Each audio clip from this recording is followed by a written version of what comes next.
Ya, ada 12 hukum bioenergi. Yang pertama adalah hukum daya tarik dan daya tolak yang dinamis. Pengalaman Anda dipengaruhi oleh hukum ini. Karena apa? Yang Anda fokuskan dalam aktivitas apapun dalam hidup saudara, maka energi akan melakukan eksplorasi. Jadi pada saat saudara itu fokus pada bidang tertentu, apakah itu kebaikan ataukah itu keburukan, maka energi itu akan melakukan eksplorasi. Maka harus hati-hati saudara. Anda akan menerima pengalaman yang sesuai dengan pikiran dan emosi yang mendominasi Anda. Ketika saudara memikirkan hal-hal positif, ya, maka akan mempercepat proses untuk memiliki lebih banyak pengalaman positif. Terutama ketika saudara mengucapkan terima kasih atas semua berkah yang telah saudara terima. Makanya tadi saya ngomong, pada saat saudara bangun tidur, saudara mengucapkan terima kasih Tuhan karena telah memberikan hidup saya. Nah itu, karena itu akan mengeksplorasi energi saudara. Energi saudara akan menarik ke dalam hidup saudara orang-orang, keadaan, berbagai potensi yang memang selaras ya dengan apa yang Anda pancarkan ke dunia ini, yang Anda pancarkan keluar dari diri Anda. Mudah-mudahan ya selama ini saudara sudah memahami hukum bioelektromagnetik ini. Karena kalau saudara ini mulai memfokuskan apa yang saudara inginkan, saudara perhatikan, maka saudara akan dapat menciptakan dan membentuk pengalaman yang saudara inginkan di semua bidang kehidupan saudara, termasuk dengan kebutuhan uang saudara. Tapi pertanyaannya sekarang, apakah saudara betul-betul ya dalam aktivitas sehari-hari lebih fokus pada apa yang saudara inginkan, pada yang saudara perhatikan? Apa fokus pada tujuan saudara atau fokus pada apa yang menjadi kesulitan-kesulitan saudara? Ini harus jadi introspeksi saudara dengan hukum bioelektromagnetik ini.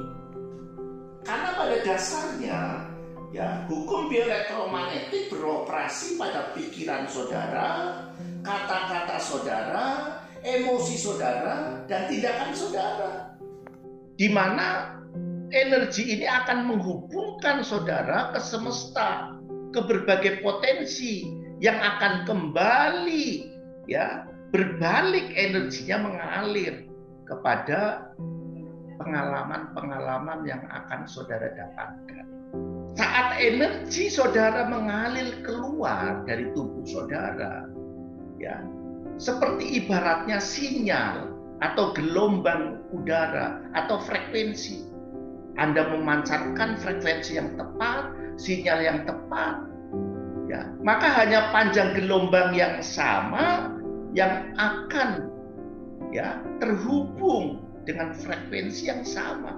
Dan hasilnya, maka saudara akan menarik ke dalam hidup saudara orang-orang atau keadaan atau situasi yang selaras dengan apa yang Anda pancarkan dari diri saudara. Dan hukum bioelektromagnetik ini cenderung banyak disalahpahami sebagai sesuatu yang tidak perlu diperjuangkan, tidak perlu dipelajari.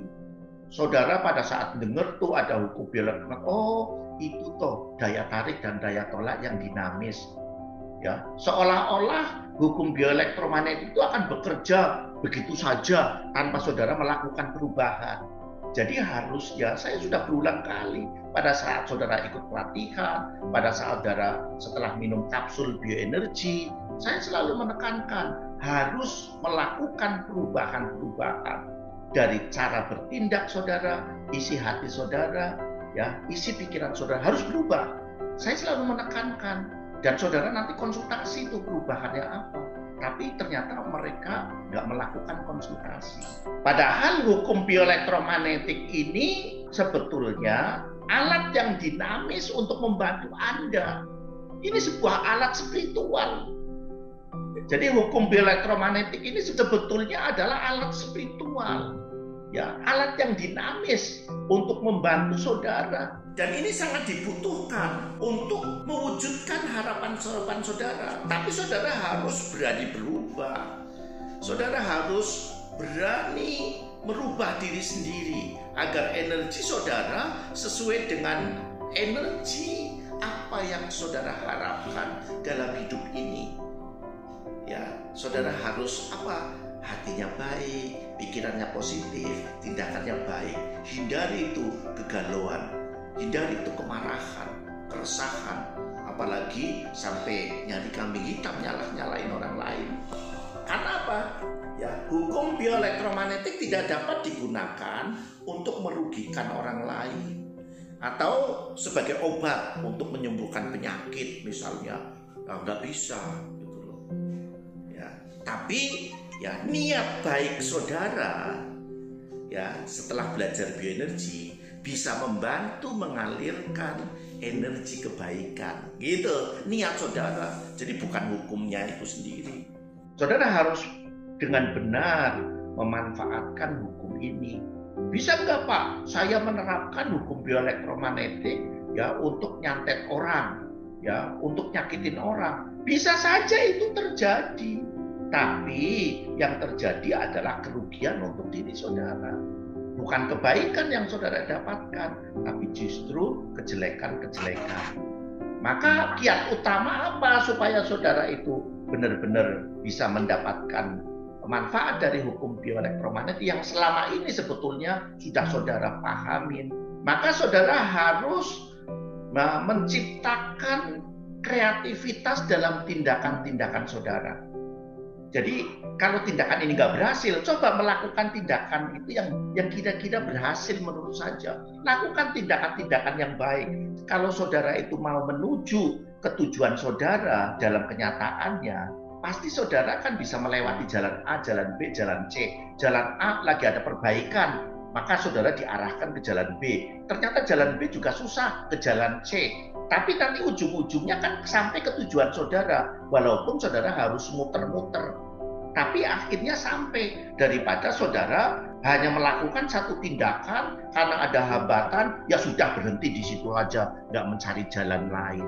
Itulah hukum bioelektromagnetik. Walaupun saudara memiliki jelas nih, ya jelas tujuannya, jelas harapannya, tapi saudara tidak mengambil tindakan-tindakan yang secara sadar saudara lakukan, maka peluang ya untuk keberhasilan itu jadi kecil. Jadi kalau saudara sudah jelas tujuannya, jelas harapannya, maka lakukanlah tindakan-tindakan yang baik, tindakan-tindakan yang jelas, dan fokus ya apa yang menjadi tujuannya, maka hukum bioelektromagnetik akan bekerja.